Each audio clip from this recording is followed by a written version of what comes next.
Welcome in. This is the Second Cut Podcast, your recap for this week's Tour Championship and FedEx Cup. Joining me to break it all down, Greg DuCharme is here. Dr. Greg Head, hello. Rick, hello. Good evening. It's great to be here. What a week. Woo. And what a season. This is honestly one of the best PGA Tour seasons that I can remember. Well, you think about these storylines, 2025, in the future, we will look back at this year and we'll actually remember a lot of the things that took place. Our robot overlords will, as we're being forced to rewatch 50-year-old television, when we get to the 2025 PGA season, we'll be like, oh, this ain't so bad, because Rory McIlroy completed the career Grand Slam. Scotty Scheffler won 2 major championships. Tommy closes it out with a victory for the FedEx Cup, finally turning his 0 PGA Tour victories into a 1. Congratulations, Tommy Fleetwood. You're right, Greg. That and then about a million other things happened this year. Yeah, I mean, you got Cam Young just a couple weeks ago winning for the first time at the Wyndham. You have JJ Spawn and the unbelievable finish at Oakmont. Just so many things. I can't wait to go through the schedule and just when I see the winners, I'll just remind myself of all that took place. It seemed like every week was a major storyline, which was incredible, much needed for the PGA Tour. And this is icing on the cake. It's certainly one of them, and very well earned by Tommy Fleetwood. Yeah, Keegan's will he, won't he? I think he will by the time we get to Wednesday's selections. We'll talk about that in just a little bit. Before I forget, hat tip to all you fans out there. We are piling in those entries into our very first ever NFL Survivor on Splash. They've been very good to us. We want to be very good to them. So we've put together a listener-only NFL Survivor. You make one pick every single week. If your team wins, you advance. Last man standing gets all the money. It's very simple. It's legal and regulated in 40 or 41 states. I can't remember. Most of Canada also available. The link that you need is in the description. And again, it is a private contest. So I've gotten a couple emails. You cannot search it on Splash. It is only available in the link in the description. It is a private contest, private to us. Speaking of which, Greg, I ran into many second cutters out there this week. It was very exciting for me. That's awesome. I know. Hey, you're walking the grounds all week. Yes. Pretty cool. How was it out there? Wet, but it was good. You know what? It was kind of the right amount of people. It wasn't packed. I think the weather kept people away, especially on Friday and Saturday.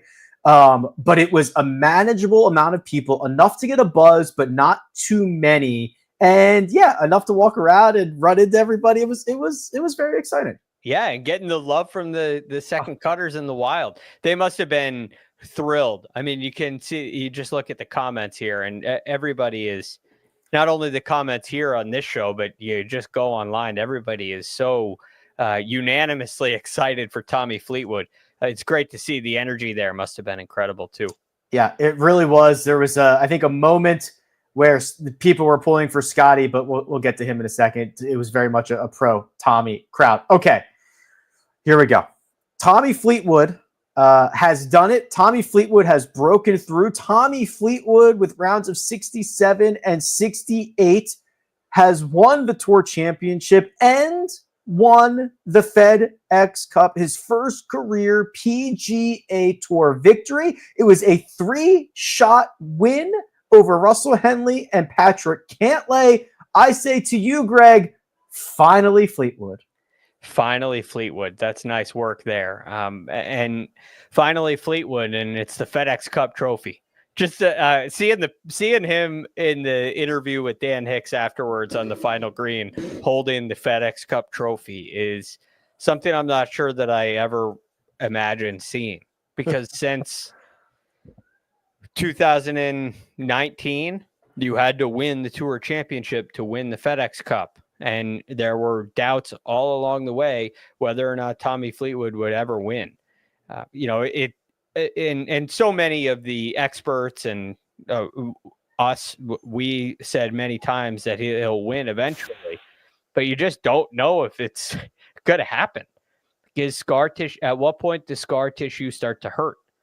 And I think this year Tommy's play elevated to a new level, and he got legitimately better in all these different areas, and it was enough to overcome any of the errant tee shots that he hit today, any of the mistakes that he made on Sunday, any of the bad breaks, anything that happened, which always happens in a PGA Tour event. He was simply good enough to overcome all of those. And he was able to walk down 18 and comfortably. I'm not sure that he was comfortable. He was still taking it very seriously, but you kind of got a little coronation down 18, which was really cool to see. Yeah, I'll get you some of his season-long stuff, but while we have the scorecard up, let's talk about today. So he gets out of the gate with a birdie on number 2. That's the par 3 there early in the round, and he turns in 33, but it was not without some turbulence, Greg, around the turn. Number 8, the short, drivable par 4 with water all the way along the left-hand side. Tommy said, I am not hitting it in the water, and he hit one about 40 yards right into a hospitality tent. He then took a drop from there and made a very strategic par with how he played that hole. Yes. Now, he also, before that, Rick, you see the bogey he made at 5. He missed that fairway well to the right as well and had to essentially lay up and made bogey. So the reason I bring that up is this is damage control. You get into these kind of situations and things can get moving very fast. Now, on 8, it's different. On 5 versus 8, he's able to lay up, advance it down the fairway, give himself a wedge and a putt for par, which he missed. But that's not the end of the world. On 8, you're from way right. You're chipping back to the fairway, and you got the properties running away from you. You have a shaved bank and water on the other side. So going for the green is not really an option. And even the chip that he hit into the fairway got a little spicy, right? It was when it landed, it's rolling. It's like that. I think Bones Mackay said this is warm on the broadcast. Not a good sign with water long, but it stays up. He's able to get it up and down, make a really nice 9-footer for par. That it was a huge turning point, because to make a bogey on a 300-yard par 4 is just, you feel like you lost 2. You feel like you just made a double, and you get away from there with 4. I mean, guys hit great shots and ended up making 4 there. So he walked away on a high. The description that you laid out for number 5, which is miss the fairway by a pretty big margin, just chip it back out and make a bogey, is exactly what he did on number 10. But this time it was a big left miss. And this is when I was starting to get a little bit worried, Greg. The big right miss on 8, the big left miss on 10. I'm starting to get concerned, but Tommy, he squashed those concerns with the way he played 11, 12, and 13. Yes, you think about now the strength of his game, which really for the last couple of weeks, this whole playoff run, and you could argue it goes back all the way to the Travelers Championship, has been his accuracy off the tee, right? He has been striping driver or mini driver or whatever he's hitting down the middle of the fairway. And so now you're seeing a little 2-way miss, and it's like, uh-oh. But you bounce back on number 12, which he didn't hit driver there, but he stripes it down the middle, makes birdie. And 11, of course, is a par 3. Then on 13, hits driver right down the middle again and makes another birdie. And now you can exhale again. It's like, okay, I've given myself more cushion with those back-to-back birdies. It's almost like a bounce back. Going 3-3-3 there after the bogey at 10 is like a bounce back. So I thought that was a huge moment as well. And at that point, you really have one thing left to do, and it's coming up on 15. It is coming up on 15, and this was definitely the most tense moment of this final round. He and his caddy, Ian Finnis, are standing back there 200 and 18 yards away from this green that is basically the same size as TPC Sawgrass on the 17th there, where you would hit a wedge, and they are trying to figure out what club to hit. And I'm sure they're thinking back to Saturday where Tommy hit it into the water and ended up making a double. And they spent a lot of time on this, Greg. They were clearly in between clubs. I was thinking back to 18 at River Highlands, where they're changing clubs on the fly. I'm just like, I'm having nightmares for the guy. Yeah, it's not looking good at this point. And you're wondering coming into the day, are we going to see him maintain his rhythm throughout the entirety of the round? Is this round going to look like the first 3 rounds that he played throughout this tournament? Or, there's a consistent and steady rhythm. Not to say that it's fast or rushed, but there's a consistent and steady rhythm.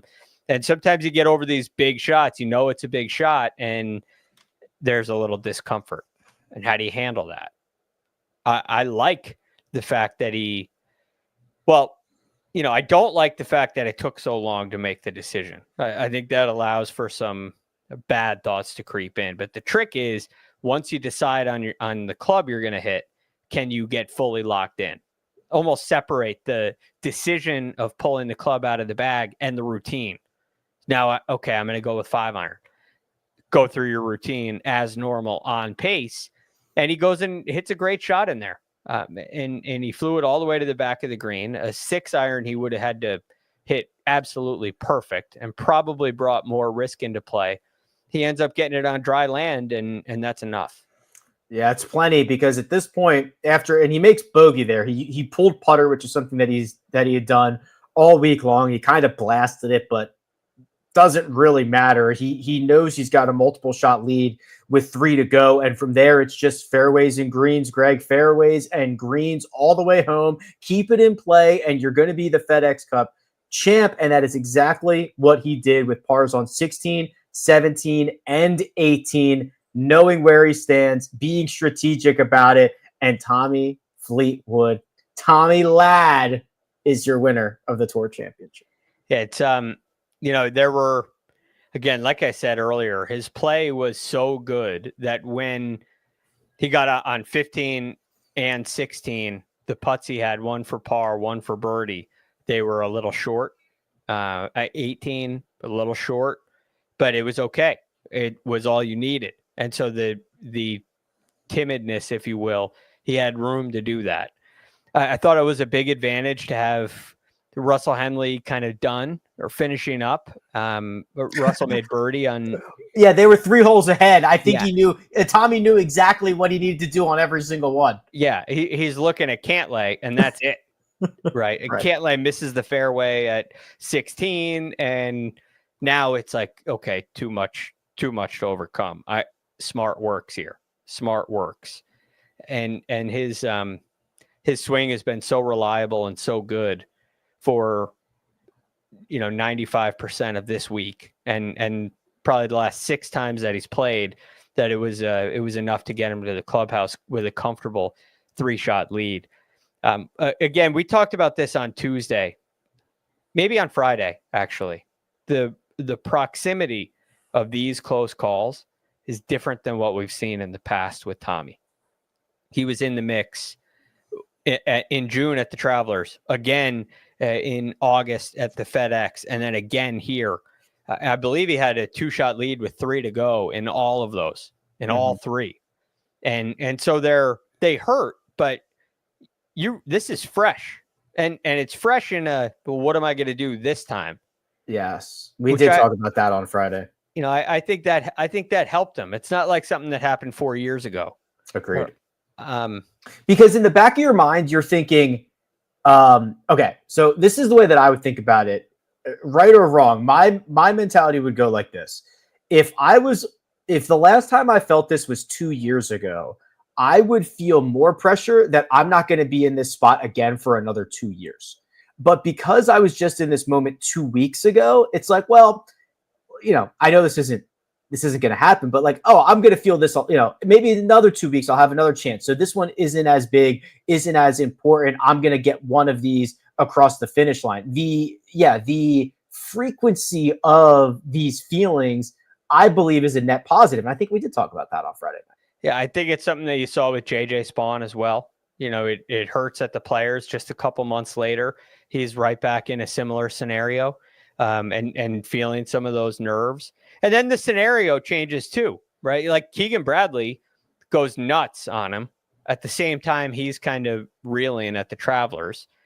Justin Rose goes absolutely bananas, and so does JJ Spawn at the FedEx. And he wasn't able to cruise.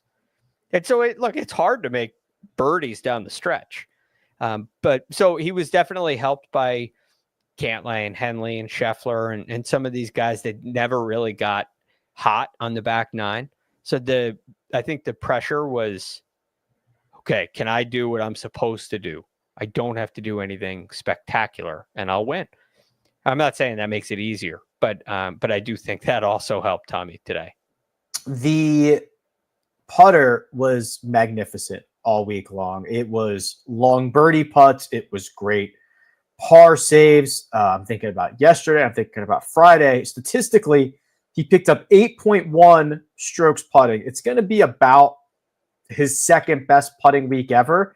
The only week he putted better, Greg, is the week he won. The week he lost in a playoff to Nick Taylor at the Canadian Open, in which Nick Taylor became the logo for that event. But even the putts that he missed, I thought the speed was great. He often missed on the high side. It was, and maybe just because he also uses that TaylorMade with the soccer ball, that it also looks good when he rolls it. Like that's worth a couple of strokes gained alone, I think. Well, maybe he's been putting great ever since he went to that. I think it's crazy. I cannot even. I have no idea how he plays with that, especially on his long shots. But I love the way it rolls on the green. Yeah, and he rolls it great. He really does. The claw grip has been huge for him, and it has turned him into really a complete player with all facets of the game being there and he's able to rely on all of those things. I mean, you think about some of these putts, like he didn't hit it all that close today, but he's able to make putts they're good looks. You feel like you should make them. I mean, a 19-footer at 2, you always hope that one of those goes in during a round. And on greens that are as pure as these, you hit a couple good putts. One should go every day. You knock that in on 2. You got an 11-footer on 7, the 9-footer for par on 8. Right, those are huge putts. The 5-footer at 13. Another just pure roll. And then from there on in, you don't have to make anything else. But the ability to, those are like, it's this blend between should make and would really like to make. And he handles that range very well. The deservedness of Tommy Fleetwood as your FedEx Cup champion, I don't think will be disputed, though Tommy Fleetwood joins only Bill Haas as the only other winner of the FedEx Cup who did not win previous in that season. But Tommy was, statistically, Greg, the third best player on the PGA Tour in 2025. It was Scotty Scheffler by a wide margin, Rory McIlroy in basically a tier by himself, and then Tommy Fleetwood. Yeah, it was an incredible season for Tommy Fleetwood, and wins are important. Wins vault you up in points lists and things like that. And obviously, to win the FedEx Cup, you have to win. So, what year did Bill Haas win? 11, I think. That was right in the time when Tiger's hurt. World number 1 is like maybe Luke Donald. Maybe Lee Westwood took it for a time. It's getting passed around. I don't think anyone won more than twice that season on the PGA Tour, and it was just kind of wide open. So really consistent year pays off. It may seem strange that the FedEx Cup champion is not the guy that won 5 times or the guy that won the Players and the Masters. But ultimately, I'm so happy that this is a possible outcome. You can't control what does happen, but imagine if we had starting strokes and whether Fleetwood won or not. Do you want me to tell you what the results were of the starting strokes? Yes. All right. If we were using starting strokes, I have it right here. The winner of the FedEx Cup would have been at 24 under par, Scotty Scheffler. Yeah. Tommy Fleetwood would have finished one shot back at 23 under. Then there would have been a gap. Henley finished 19. Cantlay and Young both at 17. Connors, Thomas, Griffin all at 16. So it would have been tight at the top. Those two clearly multiple shots ahead of everybody else, but Scheffler would have nipped him. Yeah. I mean, it and who knows how it would have turned out, because they probably would have been playing together today. Mm-hmm. Right. Everything would be different. Scheffler would be playing with a different mindset. Fleetwood would be playing with a different mindset. So it's almost, see, this is why it's so complicated, because you could look back and Scheffler won last year, but he didn't shoot the lowest 72-hole score. But he did what he had to do to win. Could he have done that? Would he have played differently if they had all started at even? That stuff just gets way too complicated to try to analyze. So ultimately, the winner wins. And I think that having an opportunity like this in the playoffs is what sports and golf is all about. Like, this is a great tournament, regardless of what the stakes were. And there is no need whatsoever, nor should there be any attempt to make sure that one of a select few players has a chance to win. So, I just love this outcome. Mina loves this quote. That's why she clicked it. She thinks it's the funniest thing she's ever heard in her entire life. If you're not watching on YouTube, Alex's comment says, "If my grandma had wheels, she would have been a bike," which makes Armina die every time she hears that. I like that. Yeah, it's very good. I'll tell you what. Let's jump down to Scotty Scheffler, Mina, because this is a kind of a natural segue here. So Scotty Scheffler finishes at 14 under par, and boy, as far as the boring golfer Scotty Scheffler is, this weekend was anything but boring. Let me go back to Saturday's round where he starts bogey, bogey, birdie, birdie, excuse me. And then how about this Sunday round where he stands on the first tee box, double crosses one OB left, then hits a 203-yard shot to 3 feet to make that for bogey.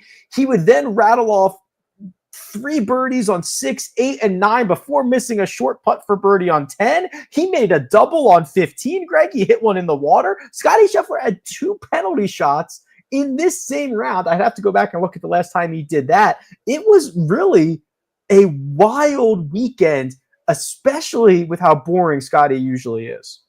Yeah, he still shoots 66, 68 out of it. Like, I was amazed that Saturday's round was the 3rd best round of the day.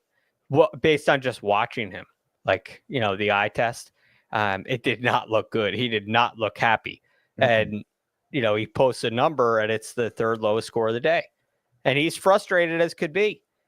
And in this round, he obviously hit some great shots. But I didn't think that his distance control was typical Scotty Scheffler. No, it was not. I thought his a lot of the swings he made off the tee were the worst. Not typical Scotty Scheffler. Yes. Like, I mean, you got some pulls, you got some slight, yeah, a 2-way miss going on for Scotty Scheffler. That was not his best day. Yet, if he makes a 6-footer at 10, what is he, 1 back of the lead at that point? Yeah, and imagine, if you want to play the what-if game. Now imagine, so there was a big roar on 9 when Scotty made the birdie on 9, and Cantlay and Fleetwood are just chopping up 8. Oh, no. Oh, it was Keegan. That was Keegan. Yes. That was Keegan. Sorry. Yeah, they weren't even there yet. So it was already it was already making its way around this golf course. Scotty makes 3 birdies in 4 holes, has a 6-footer on 10 that he misses, and he would have been like 1 back there. And if he's 1 back, does he flip it into gear? I don't know. I mean, the shot on 15, my guess is, so he makes birdie at 14, and then he gets on 15 tee. God. And I'm thinking right here, we need 3, 3, 3. You get 3 threes in a row here. You get to 16 under. You go to 18, you're probably tied or 1 back. And now you're right in it. And things get real spicy. And my guess is that he's thinking the same thing. Like, you're talking about a 218-yard par 3 to an island green with the flag on the right. He's not trying to hit that close, no matter the circumstance. So I mean, if he was 1 back at that time, would anything have changed? I doubt it. I just don't think it was his day with the full swing. Do you like 15? I went out there and one of the first things I did on Wednesday is I went to 15 and I just like stood there. It was like, this is a joke, right? I mean, I think they showed it on the broadcast where the green is basically the same size as TPC Sawgrass, but you're hitting like a 5-iron into it instead of a pitching wedge. It is very intimidating.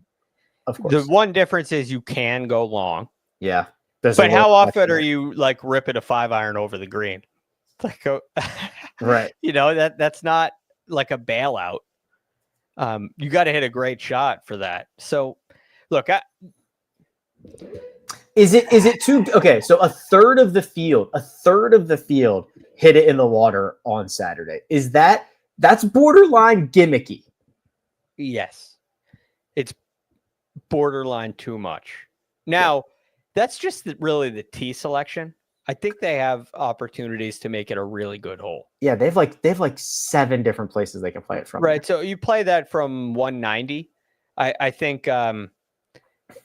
that's a great hole. It's a hard hole, but I think it's fine. But this is the thing with what is a good hole. It's like, did you like Caves Valley last week? It was okay. I thought it was pretty good. Led to a great tournament, right? And then I hear Lucas Glover talking about it like it's an atrocity.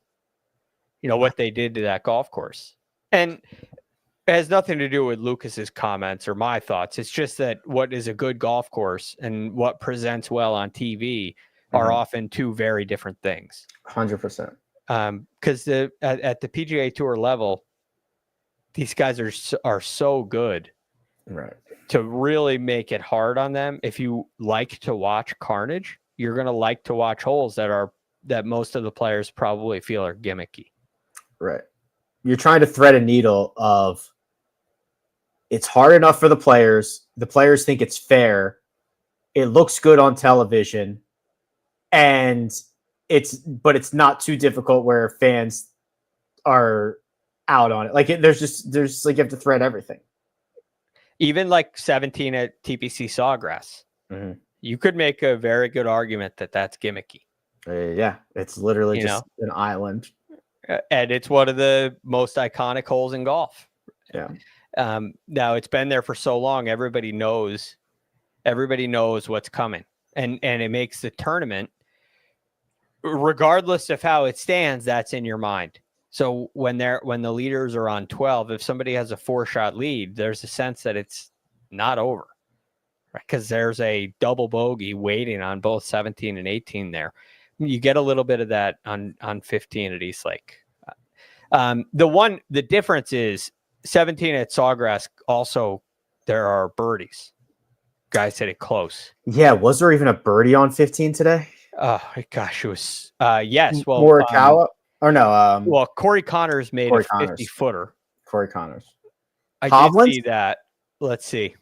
Hovland make one there? Maybe that was yesterday. There were 4 birdies. Wow. And that's round 4.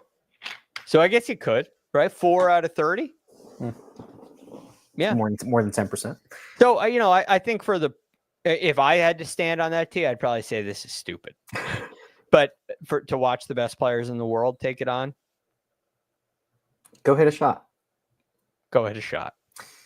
We are 31 minutes into the show, and that's about how long it takes Patrick Cantlay to hit a single shot. Alongside Tommy Fleetwood in the final group, it was not a very good start for Patty Ice, who bogeyed 1 and doubled 2. It looked like his chances were cooked straight out of the gates, but to his credit, he clawed back into this thing and was the closest and really the only guy who could have tracked down Tommy Fleetwood late in this championship. He's going to settle for a final round 71 and a tie for second. A lot of angles to go with here. Let's just start with Cantlay's much needed week in a final audition for Captain Keegan Bradley.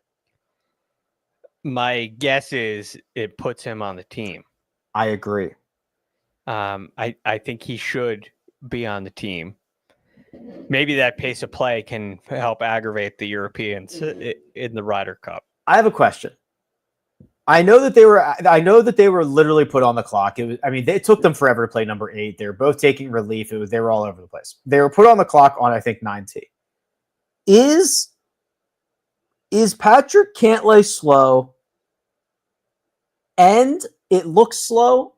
Or, okay, do you know, like, if he didn't stomp his feet 50 times and he just did slow things like take a long time to pull his club or have these, there's different ways to be slow. His are obviously very egregiously, visibly slow things in the same way that Brian Harman's waggle, you have to just sit there and stare at it. But there are guys who play slow because they take forever to make a decision or they take 3 minutes to read a putt or whatever. So what type of slow is Patrick Cantlay? Look, there's I would love to see like actual pace of play, not like how long does it take guys to hit shots. Yeah. But there's one thing in common with Brian Harman and Patrick Cantlay. And this is, again, it's kind of like 15, kind of like the conversation on 15. If you time the total, I'm sure it's on the slow side. I don't know if it's as slow as it seems.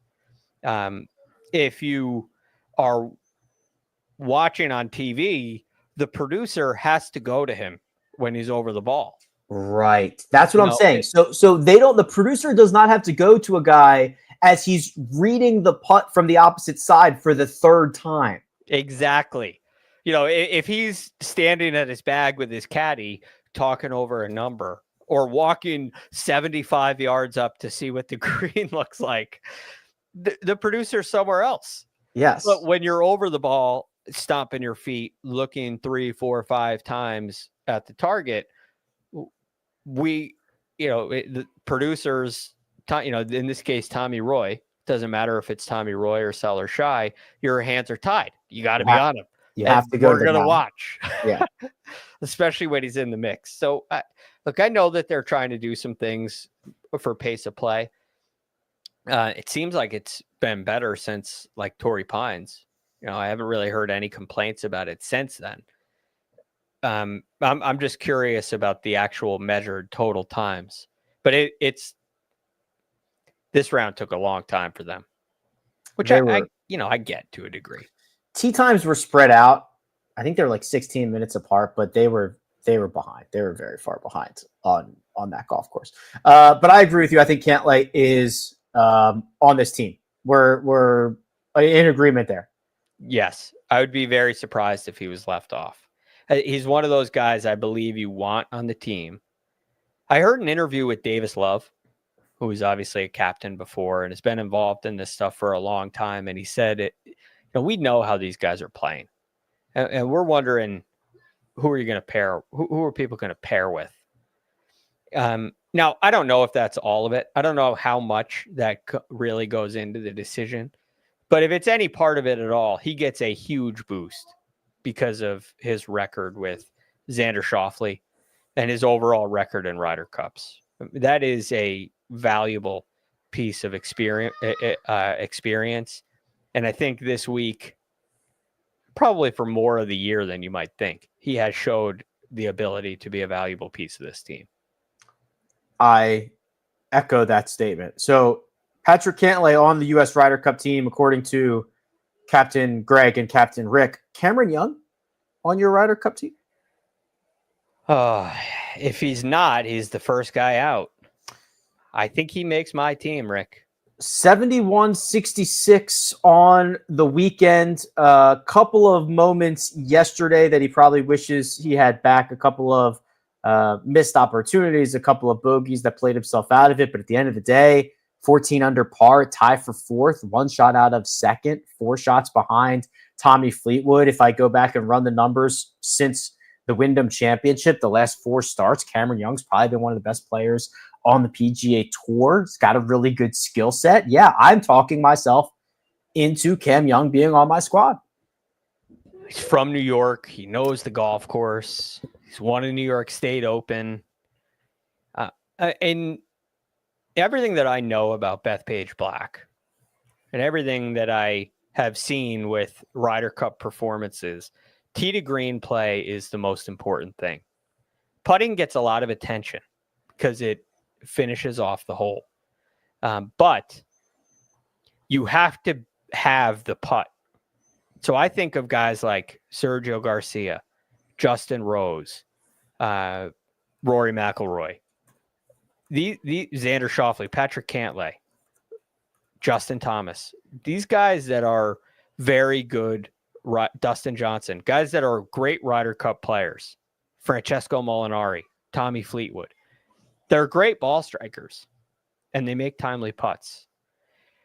So that caused a problem for me with Cam Young for a while. I just didn't think that his ball striking was up to the challenge. But since the Wyndham, he made a change. He went back to his draw shot shape. He has stuck with it, and it's working. And so he was third this week, tee to green. He was third this week on approach. And he's having a heck of a putting season, which obviously isn't a bad thing. But I really think that ball striking is going to look a whole lot better than his season numbers. And he's kind of back to 2022 Cam Young level of ball striker, which works pretty well at Bethpage, if you ask me. We are not going to talk again until after Keegan has made his captain selections. I'm not sure when Luke Donald is making his. Do we know that? So they have, what is that turn? They have a tournament over there. I can't think of it off the top of my head. Is it next week? Shortly after. Is it the Omega European Masters? That's, I think, when the points end. Is it the Irish Open? Probably Wentworth. Is it the BMW PGA Championship at Wentworth? Yeah, it's probably right after that. That's pretty close. That's September 11th to the 14th. It's pretty close. Maybe it is. What was the Masters tournament? Omega European Masters? Yeah, it might be after that. I don't know. Who cares? Okay, who cares? Because of this, we have to go on the record right now and give our pick. So Mina, fire up my screen. I've got the United States rankings here. So here are, that looks crappy. Hold on, maybe I could do it like this, Mina. Maybe if I do it like this, it'll be better. Yeah, that's a little bit better.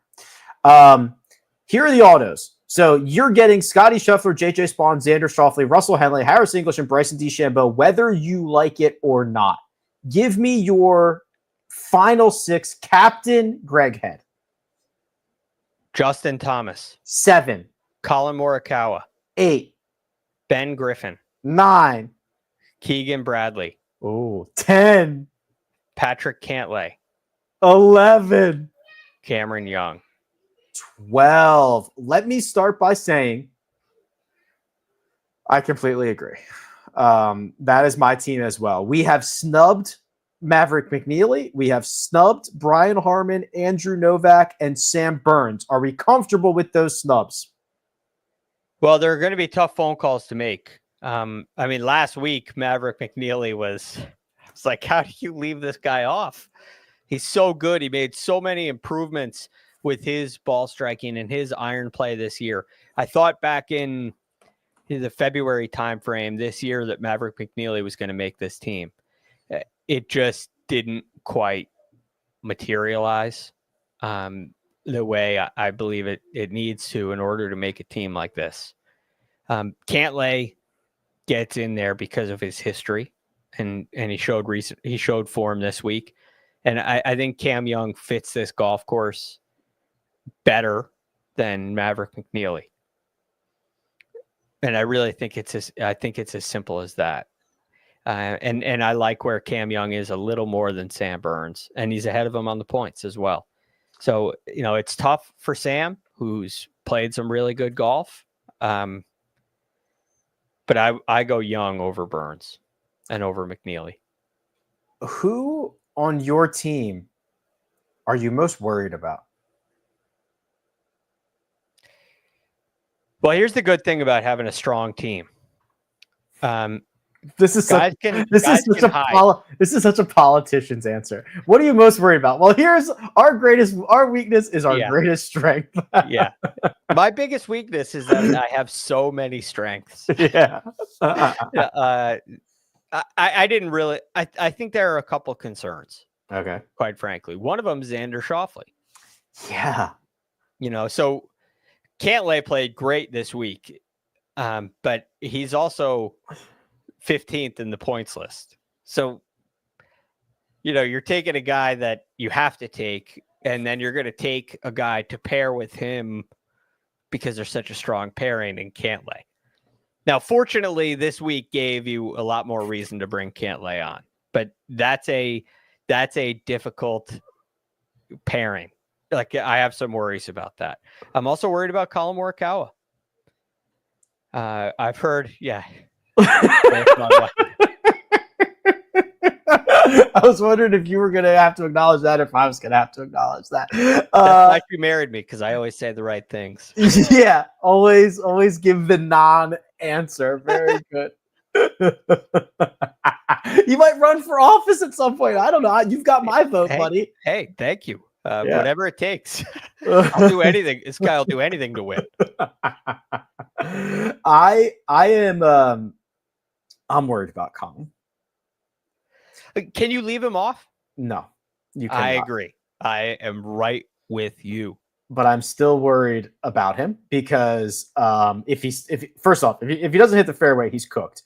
Then we've seen some iffy consistency and a putter that is absolutely lost. I'm worried about him. The good thing is he's he doesn't really miss fairways. Well, he better not. Like ever. He is as reliable with that driver as anybody in the game. He's not as long as Scotty, but he pounds fairways every week. Even when he's trying to, maybe I'll hit my long irons with, or when I have a 7-iron in my hand, I won't use a glove. If it's an 8-iron, I will use a glove. Whatever. If he's in one of those places, he still hits fairways. I like where his iron play was the last couple of weeks. I think it's going to be there. I think that's reliable. And I ultimately want to pile up the ball strikers, as many of them as I can. So we'll hope for a good putter. And if it's really ice cold, maybe Colin Morikawa gets hit a little bit. Okay, you're now in charge of the European team. Your auto qualifiers are Rory McIlroy, Robert McIntyre, Tommy Fleetwood, Justin Rose, Terrell Hatton, and actually Rasmus Højgaard, thanks to his play in the event that ended this morning. He got the final spot. So he is the 6th man. So Shane Lowry is not that man. So Hatton, Rose, Fleetwood, McIntyre, Rory, and Rasmus. Who are your other 6? So Lowry, Straka. Yeah. I know he didn't play well this week, but Lowry, Straka, Ludwig, Hovland. I got 2 more, right? Rahm and Fitzpatrick. You have 2 more. you. Yeah, Oh, so it'd be crap. Rahm and Fitzpatrick. Yeah, I screwed this up when I was looking over this then, because I must have double counted Rom or not counted Rom. 1, 2, 3, 4. Yeah, because what I was gonna do then, oh no, I was gonna have my last two were gonna be Fitzpatrick and Nico Højgaard, but I had already counted that I had Rom and I didn't have Rom. Yeah, you don't have room for him. I don't have room for him. So if you're looking at this list right now, the 12th guy is Fitzpatrick. Wallace is the 11th guy. Yeah, Rahm is like 20. Where's Rahm? 23rd. 23rd. So he's going to be on. So I take Fitzpatrick over Wallace personally. Agreed. Even though Matt Wallace did finish tied third in the 2019 PGA. No, I don't care about that page. So now that means my final spot was Fitzpatrick or Nico Højgaard, and now I have to take Fitzpatrick. Yeah. So you got basically essentially the same exact team. Except we swapped a Højgaard. You literally swapped the Højgaard. Is that the only thing that's different? I believe so. I believe so as well. Wow. 11 out of 12? Has that ever happened before?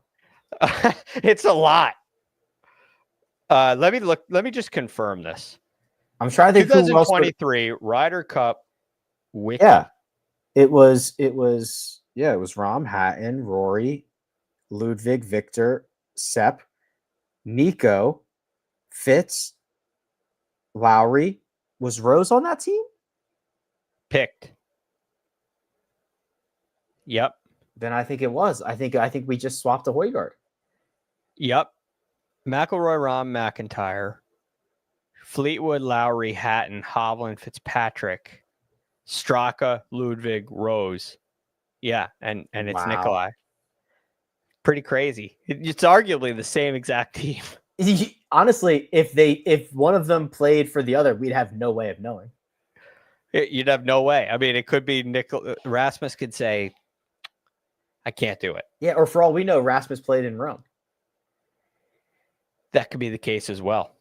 So it was funny because they brought Rasmus on as like a special assistant. He was there in the team room all week. Like he got a taste of this. I thought it would have been cool for both the those team room. Yeah, in the team room. They had 13 guys. It's under protest. Wow. That's got to be the most that's ever returned. I would imagine that is a huge number. It's a huge number, especially when you think back to the days where like there were 10 automatic qualifiers and 2 picks. Right. You're just not going to get that sameness over and over. Good research project coming up. Yeah. And that also assumes that Luke Donald chooses who we think he's going to choose, which I think is pretty locked up. Well, you got the same captain. Yeah. Basically the same team has essentially earned their way on. Dude, are the Europeans going to win this? Greg's giving me this look. Which if you're not watching on YouTube, you still don't know what that you still don't know. Yeah. I don't think so. I think the Americans are the better team. I think they're going to win. There's been no question. The European team, there's no questions about. None. Like I saw one video that Harry Hall wasn't, talked to. I was like, he shouldn't have been. Like, well, he's 17th. Yeah. And moved up to 17th. It's not really surprising. Don't waste your long distance minutes. It's not like worth maybe there was a time when you thought Dietrich might make it after he won the WM. That feels like an eternity ago. Right? So long ago. So you got the same captain, the same team trying it on the road. I still think the Americans have the edge at home. Okay. We will see. I'm not so sure about that. getting back to the Tour Championship, Mina, what else do we have? Oh, hit me with the grid. Let's see what we got right, got wrong on the grid. We've got no Scheffler, scam. No McIlroy, no Spawn, no Ludwig. We did get Rose over Spawn for Mark. We got Russell Henley top 5. Yes, sir. Oh, we didn't talk about Russell Henley. And then I had Cam Young top 10. We have Henley's card here, and this is a good transition. It wasn't the greatest weekend for Russ, 69 on the weekend. I just love this dude, though, right? I mean, just he led the field in driving accuracy after every single day. I think he ended up tied for first for the week. Just like never does anything stupid. Never. He has to be perfect. I mean, he has to be perfect, and you can see him grinding so hard for it. I love this guy. His average approach shot distance was 194 yards. Oh my God. Yesterday it was 185 yards. I was like, that is so long. Like you look at the shots that he has coming into these greens, and well, that's why you're not doing anything stupid, because you got a 4-iron in your hands. Like, yeah, of course you hit it at the middle of the green, but everybody's going to do that. If they're in that position, it might be 40 yards farther, but that's where you hit it with that club. So I like what you said about he has to be perfect. This is, in order for this to work, he's got to make birdie on the par 5s and number 8. You know, he had a 10-footer on number 8. He had 109 yards in. Hit it perfectly hole high to 10 feet and missed it. At the par 5s, he was up around the green in 2 and wasn't able to convert on either of them in this round. And when you look at that, you get those 3 easy ones and, you know, you're tied for the lead in theory. A lot easier said than done. It speaks to me of, like, you don't have as many opportunities to pick up a birdie at 14. You're taking a head cover off there. It's ridiculously long. So it really solid overall performance. The accuracy is why I bet him for a top 5 this week. And I'm so glad it paid off. Yeah. I mean, he's got that, I think it's a 4-wood that he used like every other hole. Like a lot. Yeah, it was fun to watch. This season is in the books. However, don't fret. The golf season is just 2 weeks away, because that's how golf begins. So here is what the future looks like. We've got the Pro Tour, which is the event in Napa that seemingly every single one of the Americans minus Bryson DeChambeau is going to be playing. So that's going to be a pretty strong field to start in Napa. That is in 2 weeks. Next week, we are going to do a show on Wednesday as soon as schedules permit, after Keegan makes his picks. So he's making his picks, Greg, we think around 10:30 a.m. Eastern, something like that. 10:30 or 11, somewhere around. It might be 11 o'clock. If not, it's 10:30. Okay. I know on A New Breed of Golf, on our radio show, we will be airing that, and our show is from 9 to 12. So it's somewhere in the second half of that show. Okay. And then when Greg gets off the radio, he is going to transition to the second cut, and we are going to do a reaction, preview, all that stuff as soon as we can, whether it's 12:30 or 1 o'clock Eastern, whatever. We'll make the room and you guys can get into it. That's the plan for next week. And then it's the week after that. That's the Pro Tour, right? Or are there 2 weeks off? 2 weeks off. It's 2 weeks. Okay. So we'll figure, maybe for the following week, we'll do either some sort of trivia, mailbag, year in review, all of the above is something we could do. So if you have any ideas, either send them to us on Patreon or email me. And we'll make a show for that week, and then we'll do Pro Tour, then it'll be Ryder Cup before you know it. So really not going anywhere. We're just going to kind of change the programming a little bit. Which is great. There's a lot of great opportunities. I think there's some, with our schedule and format for this show, we are very current, very up to date on what's happening right now. There are some longer form things in the game that also need to be discussed. And I think the off season gives us my wife loves that one too. The off season gives us plenty chance to dive into some of those other topics. So would love to hear any suggestions you may have. Oh, finally the off season. Well, yeah, just for a couple of weeks. But hey, enjoy it. Also, football starting. So I got one question for you. Speaking of the Pro Tour, yeah, Scotty wins the Pro Tour. Oh boy, is that his sixth? Is 2025 a 6-win season? No. Does he have one win in 2027? No, he has one win in 2026. Oh, it's 26. I mean. So that would go on the 26 resume, but no FedEx Cup points for it. Oh, wait.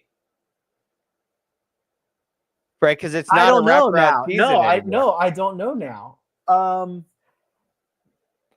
I think it should still be 25, personally. Right, because they went back to the calendar year season. So he's not even really supposed to play in Napa. The fall is supposed to be for the dorks. Yeah, but you can play. You can, but I don't know. I guess it would extend his, you get another 2 years. Oh, he needs it. I guess it would. It can't be if the 2026 season doesn't start until the Century, it can't be a 2026 win. Right. So it'd be 25. But how can it be a 25 win when the season ended today?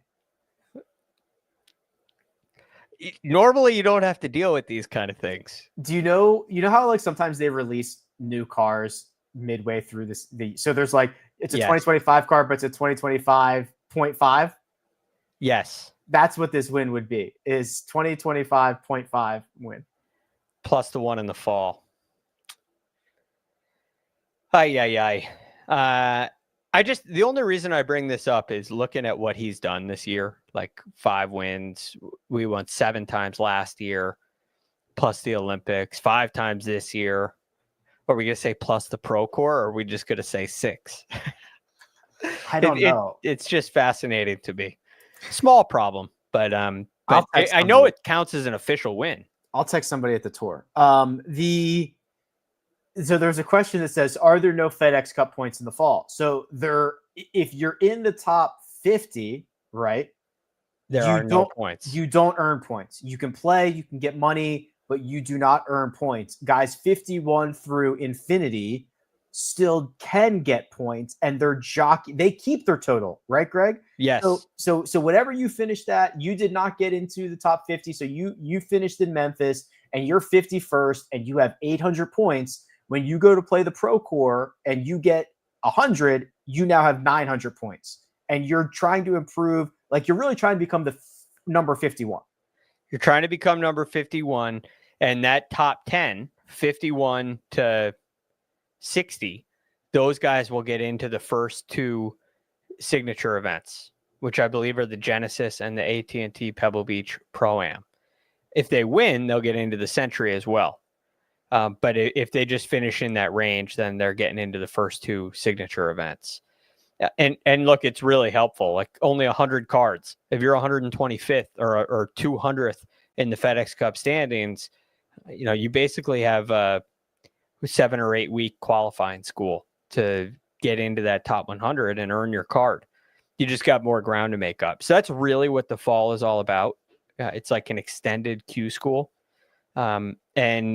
But anybody can play. You want to go work on your game a little bit and you're good for next year, by all means, have at it. I'm sure we'll see Ben Griffin plenty. Yes, we will. The good news is, the one cool thing for our purposes, because we do the handicapping thing, is like the same 100 guys are going to play like every fall event. Yeah. So it's like its own little series, its own little sprint series. And it's great to see, like Mr. Wiggle says here. So DFS for the fall will just be throwing darts at the wall blindfolded. Thanks. Really. Thanks, Mr. Wiggles. Not really, Mr. Wiggles. You will become very familiar with these guys. and you'll have an opportunity to figure. I think the fall is great for DFS. There's a lot, and it's great for forecasting next season. Who are some of the sleepers that can make a run. So I am a fan of the fall. I was trying to also wait long enough to get a text back on this, but I am not going to get it. So we will find out if and when Scotty wins the Pro Tour, if that counts as a 2025 or a 2026 win. In the meantime, I'm going to thank everybody for tuning in this season, but don't worry, we're not going anywhere. Armina's going to have a room set up for Ryder Cup conversation on Wednesday. We'll get that time all dialed in. Big thanks to all of you who are listening. Go click that link in the description. Join our very private, very exclusive NFL Survivor on Splash, 40-plus states, most of Canada, legal, regulated, winner take all. If you're watching on YouTube, there's a QR code. Scan that with your phone. For Mina, for Greg, I'm Rick. This is The Second Cut. We'll see you next time.